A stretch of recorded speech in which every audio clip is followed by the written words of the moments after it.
It's Laura Eubanks of Design for Serenity with your succulent tip of the day. And first of all, let me apologize. I walked out of the house today without the mic. Sorry, but now that we've got that taken care of, we are in Escondido at a garden that we installed almost 2 years ago. It is filled out superbly, but there are some issues that the gardener has been stumped on, and that is how to get crabgrass out from between your succulents. So this is so easy, you guys, and it is so fun and so rewarding.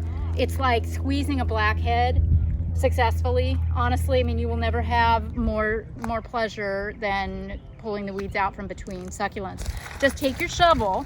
Now we have weed barrier fabric down here, and we have drip irrigation micro lines that I need to be mindful of. Thinking about that, I'm going to take my shovel and I'm going to carefully get underneath. Talk louder. And I'm going to get underneath, and I'm just going to see how I'm just sort of digging up the plant. See how I'm doing this?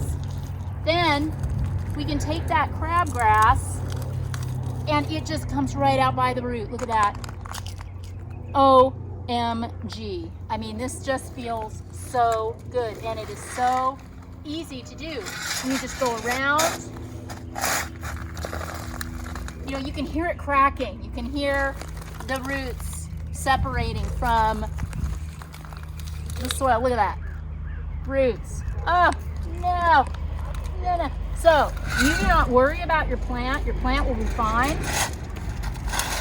Concern yourself more with not severing your irrigation. And this is how it's done. Oh, it's so great. Should we take them on a walk? Okay, so we'll come back and take a look at this when I'm done. But let's go on a little walk. Let me show you how this garden has matured. This is zone 9, either A or B. It is hot out here. You can see that this garden is fully exposed, and it is a relatively huge space. This is a garden, we were on a pretty tight leash with it. We have some lovely followers that donated a lot of the plants that you see in this garden, like this trio of blue flame agaves. These were donated, and they are spectacular and filled up this entire corner of real estate in the garden. Oh, look at this. The Cynthia Giddy has a palm tree growing in it. Again, what do? Well, you take your shovel,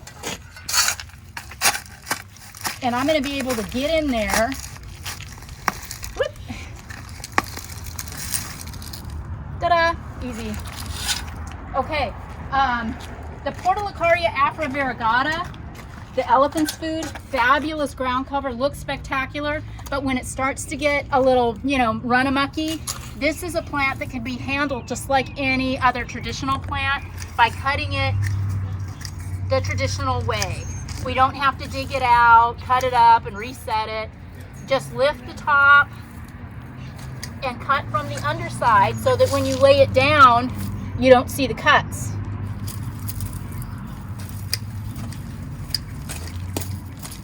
And you just keep going until you get the laced out desired look that you like. You can cut, some of the ends that are sticking out onto the sidewalk, but just cut them at different angles so it's not, this straight line. Looks like we have another palm tree growing in here with this blue flame, but that, as we already showed you, is a really easy fix.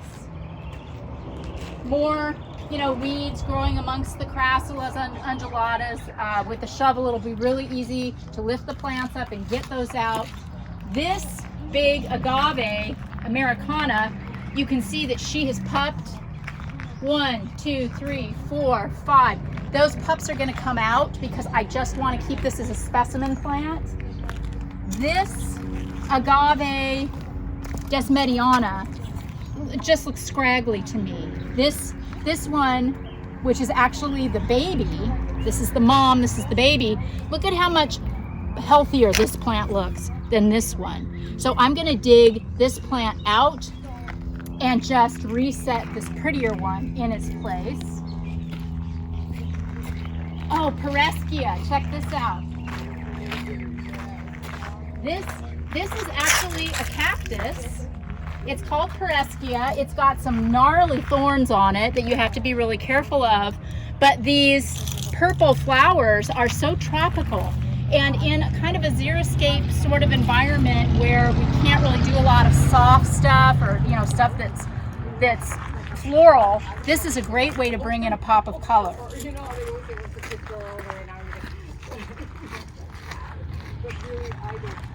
This is the perfect time to remove the spent blooms from the Aloe grenadiensis. See, they're completely done. There's no more life left, nothing for the bees. So we can go ahead and cut these stalks back as far back as we can get. And this aloe is a plant that'll keep on regenerating and blooming year after year after year. It is not a monocarpic plant. And this Desmediana also looks terrible.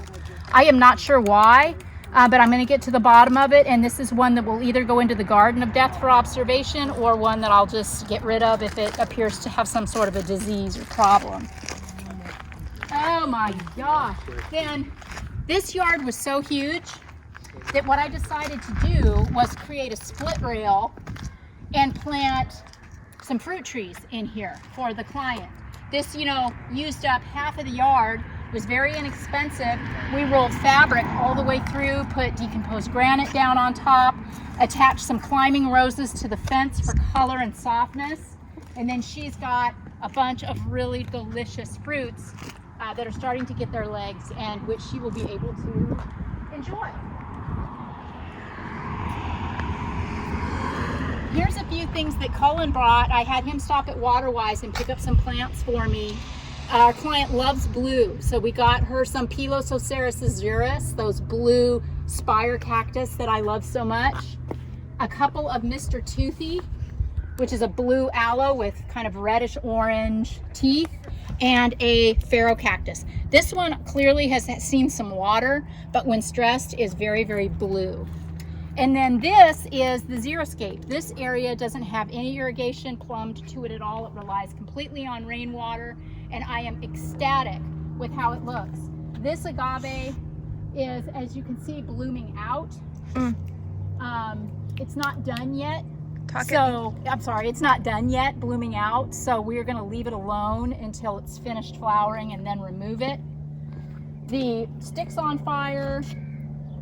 This is a tough one. Do I get into it? Do I not get into it? I like to stay on top of this plant so that it doesn't get away from me.